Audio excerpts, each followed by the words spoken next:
Sir ఇవాళ జగన్మోహన్ రెడ్డి గారు వినుకొండలో పర్యటించబోతున్నారు sir. మొన్న జరిగిన మర్డర్ కేసు గురించి ఆరా తీయడానికి, దాని గురించి తెలుసుకోవడానికి. అలాగే ఈ క్రమంలో చంద్రబాబు నాయుడు గారికి కూడా ఒక మాస్ వార్నింగ్ ఇచ్చారని చెప్పేసి వార్తలు వస్తున్నాయి సార్. మరి వినుకొండ పర్యటన గురించి, ఆ వార్నింగ్ గురించి మీరేం చెప్తారు సార్? నిన్న మనం చెప్పుకున్నాం ఈ టాపిక్. మొన్న ఈవినింగ్ నైట్ వినుకొండలో ముల్లమూరు బస్ స్టాండ్ దగ్గర ఒక హత్య జరిగింది. జిలానీ అనే ఒక తెలుగుదేశం నాయకుడి తమ్ముడు, అతను కూడా తెలుగుదేశంలో ఉంటాడు. రషీద్ అని వైసీపీ అతన్ని చంపాడు. ఈ రషీద్ అని అతను అక్కడ వైసీపీ వాళ్ళు అంటే గవర్నమెంట్ పెట్టిన వైన్ షాప్లో పనిచేస్తుంటాడు. ఒకప్పుడు వీళ్ళిద్దరు కూడా వైసీపీలో ఉండేవాళ్ళు. తర్వాత జిలానీ తెలుగుదేశంలోకి వెళ్ళిపోయాడు అనేది ఇప్పుడు వస్తున్న వార్త. నిన్నంతా కూడా తెలుగుదేశం వాళ్ళు అసలు వీళ్ళిద్దరికి పొలిటికల్ రైవలరీ లేదు, వ్యక్తిగత కక్షలు అని చెప్పారు. మళ్ళీ ఈరోజు ఏం వెర్షన్ తీశారంటే వీళ్ళిద్దరూ వైసీపీ వాళ్ళే అని తీశారు. మళ్ళీ కొన్ని పత్రికలేమో తెలుగుదేశం పత్రికలుగా లేకపోతే వెబ్సైట్లు ఒకప్పుడు వీళ్ళిద్దరూ వైసీపీలో ఉన్నారు, ఈ మధ్యనే జిలానీ చేరాడని చెప్తున్నారు. ఎందుకంటే వైసీపీ వాళ్ళు ఇతను ఎక్కడెక్కడ తెలుగుదేశం మీటింగ్లో పాల్గొన్నారో ఆ వీడియోలు, ఫోటోలు అన్నీ బయటికి తీసుకొచ్చారు. ఎందుకంటే ఇది క్లియర్గా పొలిటికల్ హత్య అనేది వైసీపీ వాళ్ళలో చేస్తున్న ఆరోపణ.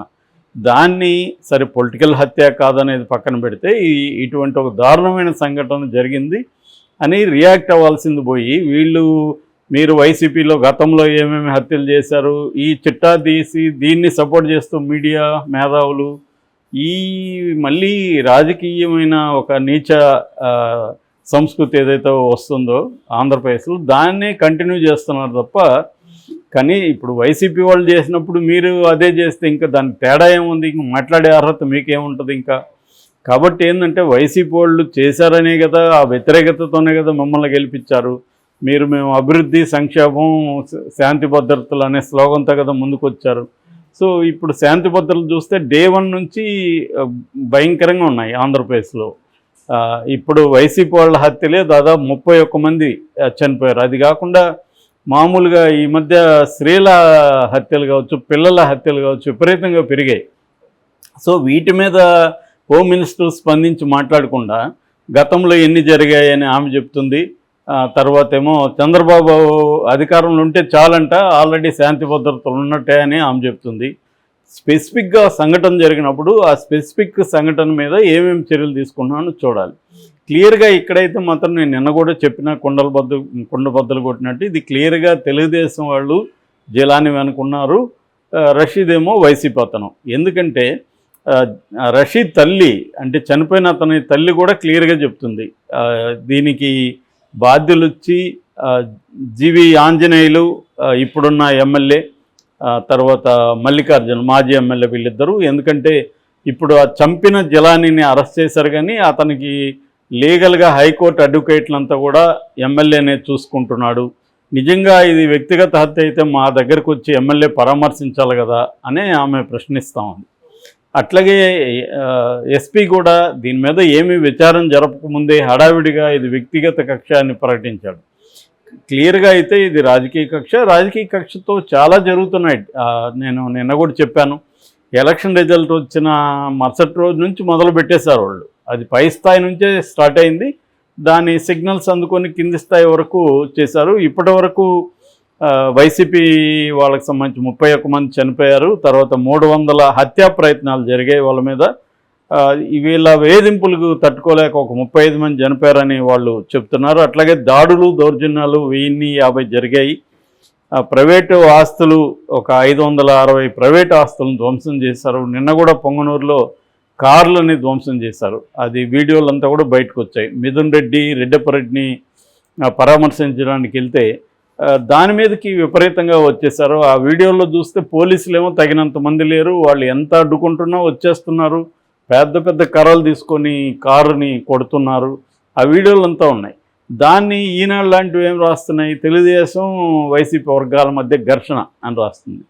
అరే వీడియోలు కనబడుతూ ఉంటే కూడా అలా రాస్తే అంటే ఇలాగే రాసి మేము అధికారంలోకి రాగలిగాం కదా అన్న ఒక ఇది కనిపించవచ్చు.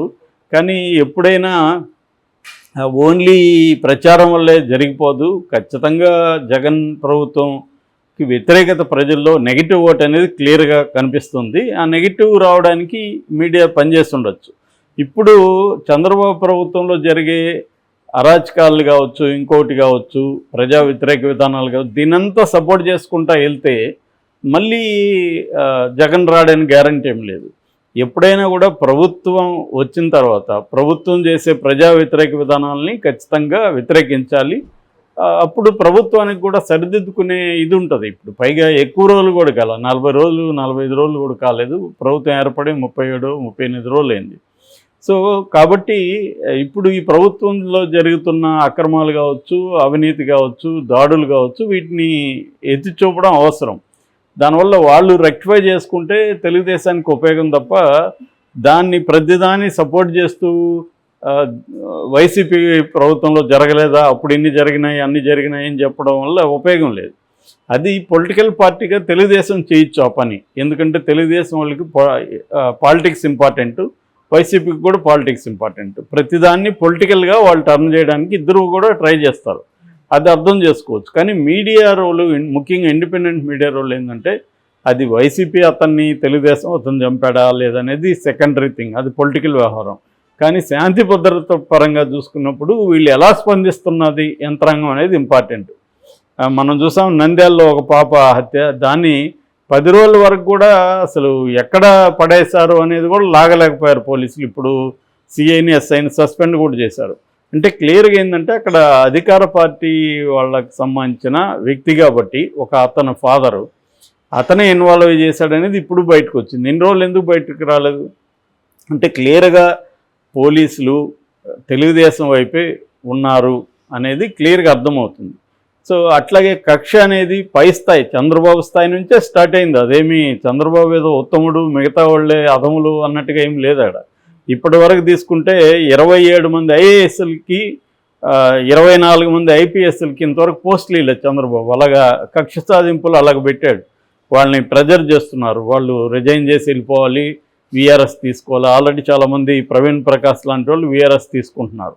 అంటే ఇదంతా కూడా కక్షాదింపే. గత ప్రభుత్వంలో వీళ్ళు నిజంగా వాళ్ళు ఏమన్నా అవినీతికి పాల్పడు లేకపోతే ఇంకోటి చేస్తుంటే వాళ్ళ మీద లీగల్గా చర్యలు తీసుకోవాలి. కానీ వాళ్ళని వేధింపులు అనేది గతంలో జగన్ చేశాడని వీళ్ళు విమర్శించారు. అట్లాంటప్పుడు వీళ్ళు చేయకూడదు కదా. మళ్ళీ వీళ్ళే కూడా అదే చేస్తున్నప్పుడు ఇంకా తేడా ఏముంటుంది? తేడా చూపించాలి కదా. గతంలో జగన్ ప్రభుత్వంలో ఇటువంటి అరాచకాలు జరిగాయి, లేకపోతే ప్రభుత్వ యంత్రాంగాన్ని దుర్వినియోగం చేశారు, ప్రజల మీద కావచ్చు ప్రతిపక్షాల మీద కావచ్చు దాడులు చేశారు, వనరుల దోపిడీ జరిగింది, ఇవన్నీ మాట్లాడిన తెలుగుదేశం నాయకులు ఇప్పుడు అదే అంతకంటే బాగా ఎక్కువగా మేము చేస్తున్నాం అంటే ఇంక లాభం ఏముంది అక్కడ?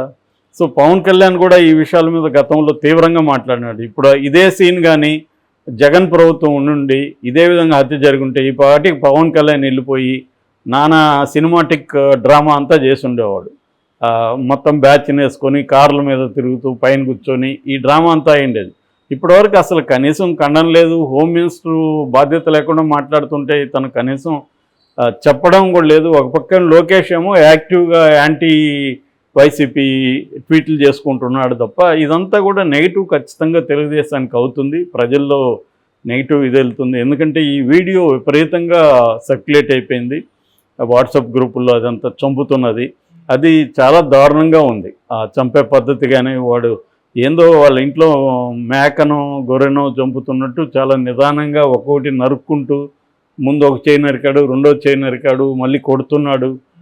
అలాగా ఓపెన్గా చేస్తుంటే కూడా జనం అంటే జనాన్ని మనం ఏమనలేము. ఎందుకంటే మనం ఉన్న ఆ ప్లేస్లో వెళ్ళి ఆపగలమా?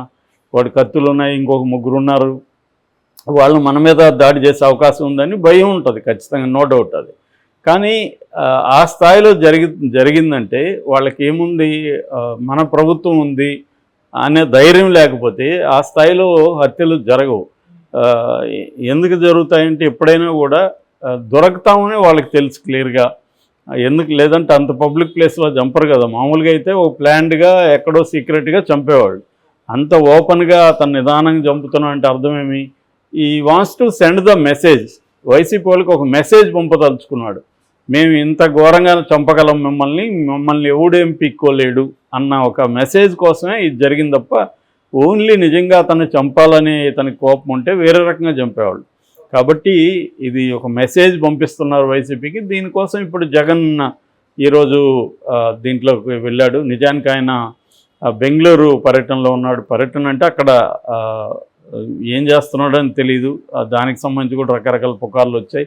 వైద్యం తీసుకుంటున్నాడని, అక్కడేవో బీజేపీతో మంత్రాలు చేస్తున్నాడని, డీకే శివకుమార్తో రకరకాలుగా వచ్చాయి. ఏదేమైనా ఆయన బెంగళూరు పర్యటన నుంచి యాక్చువల్గా అయితే 22 అసెంబ్లీకి వస్తా అన్నాడు, కానీ ముందుగానే క్యాన్సిల్ చేసుకొని వచ్చేసాడు. సో వార్నింగ్ కూడా ఇచ్చాడు సీరియస్గా. నాకు తెలిసి మామూలుగా అయితే జగన్ ఒక 6 నెలలు టైం ఇద్దాము వీళ్ళకి అని అనుకున్నారు, కానీ ఇది 6 నెలల వరకు వీళ్ళు ఓపిక పట్టట్లేదు. కాబట్టి మనం కూడా ప్రజల తరపున, ఎందుకంటే ఆల్రెడీ జగన్కి వ్యతిరేకత వస్తుంది, ప్రజల మీద వైసీపీ నాయకుల మీద దాడులు జరుగుతుంటే ఇంకా 6 నెలలు టైం ఏంది ఇవ్వడం? 6 నెలలు ఎప్పుడు ఇవ్వాలి? వాళ్ళు ఏదైనా ఒడిదుడుకుల్లో ఉంది ప్రభుత్వం, మెల్లగా నిలదొక్కుని ఇవ్వాలి. వాళ్ళు వచ్చిన రోజు నుంచే యాక్టివ్గా దాడులు చేయడం మొదలు పెడితే నువ్వు 6 నెలలు టైం ఎందుకు ఇస్తున్నావు అనేది, అప్పుడేమన్నా నీకు జగన్కి ఇచ్చారా? జగన్కి కూడా ఇవ్వలేదు వాళ్ళు 6 నెలలు. సో అప్పుడు కూడా ఇస్తానన్నాడు చంద్రబాబు, కానీ ఇవ్వలేదు. ఇక్కడైనా అంతే, ఇక్కడ కూడా వీళ్ళు కొంత టైం ఇస్తా ఉన్నారు, కానీ అదేమీ ఇవ్వలేదు. అది ఎందుకంటే ఇప్పుడు ఏ గవర్నమెంట్ కూడా 6 నెలల టైం తీసుకునే పరిస్థితిలే, నెల లోపలే నెగిటివ్ వచ్చేస్తుంది. తెలుగుదేశం వాళ్ళు అంటున్నారు మా ప్రభుత్వం 6 నెలల్లో భ్రష్టు పట్టిపోతుంది సార్, 6 నెలలు కూడా అవసరం లేదు, మా వాళ్ళు ఇసుకమ్మ వేస్తున్నారు, మొత్తం ఎక్కడికక్కడ ప్రభుత్వానికి సంబంధించిన ఆస్తులు అమ్మేసుకుంటున్నారు అని ఎర్రమట్టి దెబ్బలు దిగుండి నేను చెప్పుకున్నాం. ఈ స్థాయిలో వెళ్ళిపోతున్నప్పుడు ఇంకా వైసీపీ కూడా సైలెంట్గా ఉండదు, వాళ్ళు కూడా ప్రజల్లోకి వెళ్ళడం మొదలు పెడతారు. ఖచ్చితంగా ఎదుర్కొంటారు ఇది, ఎందుకంటే ఇది డెమోక్రసీ, ఇదేమీ అదేదో రాజరిక పాలన లేకపోతే భూస్వామ్య పాలన కాదు, ఇది ఖచ్చితంగా ప్రజాస్వామ్యం. కాబట్టి వాళ్ళ పద్ధతిలో వాళ్ళు ఎదుర్కొంటారు దీన్ని. అది రంగంలోకి దిగాడు జగన్, హెచ్చరిక కూడా చేశాడు. నాకు తెలిసి ఇప్పుడు తెలుగుదేశం కరెక్ట్ చేసుకోకపోతే మోర్ వైలెంట్గా మారిపోతుంది ఆంధ్రప్రదేశ్. దీనివల్ల పెట్టుబడులు రావు ఖచ్చితంగా. మళ్ళీ జగన్ మీద నెప్పమేసుకుంటూ వీళ్ళు 5 ఏళ్ళు బతకాలి, దానివల్ల ఉపయోగమే లేదు. అంటే మరి జగన్ లేకపోతేనే నువ్వు చేయగలవా, జగన్ ఉంటే నువ్వు చేయలేవా అనే ప్రశ్న వస్తుంది చంద్రబాబుకి. సో అంటే జగన్ మీద నెపాన్ని ఎంతసేపు నెట్టగలరు? ప్రభుత్వం నీది, యంత్రాంగం నీ కింద ఉంది, నువ్వు శాంతి భద్రతలు నువ్వు నెలకొల్పకపోతే ఇంకా రిజైన్ చేయొచ్చు కదా, నీ వల్ల కాదనిపోతే అన్న ప్రశ్న జనాల్లోకి వస్తుంది. కాబట్టి తెలుగుదేశమే దీన్ని కరెక్ట్ చేసుకోవాల్సిన అవసరం ఉంది. ఎందుకంటే ఇప్పుడు తెలుగుదేశం అగ్రెసివ్లో ఉంది, వాళ్ళు డిఫెన్స్లో ఉన్నారు వైసీపీ వాళ్ళు.